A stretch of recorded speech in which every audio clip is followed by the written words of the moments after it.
ভেজে নিচ্ছি। এখানে কাঁচা লঙ্কা, পেঁয়াজ, রসুন কেটে রেখেছি।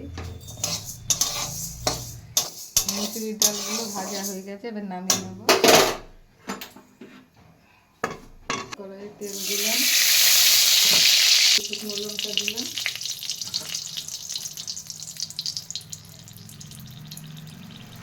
একটু কালো জিরে দিলাম, রসুন, পেঁয়াজ, কাঁচা লঙ্কা দিয়ে দিলাম।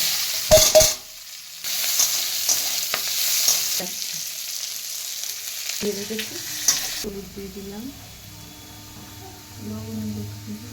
লবণ দিলাম,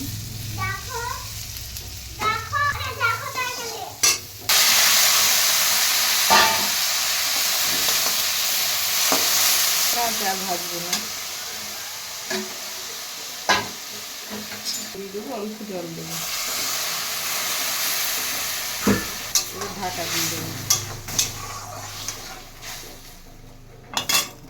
অল্প একটু চিনি দিলাম, গরম জল রাখা আছে, আর অল্প একটু জল দেবো, দিয়ে আর একটু ঢেকে দেবো। মুসুর ডাল চচ্চড়ি, গোটা গোটায় ডাল আছে, এবার নামিয়ে দিচ্ছি।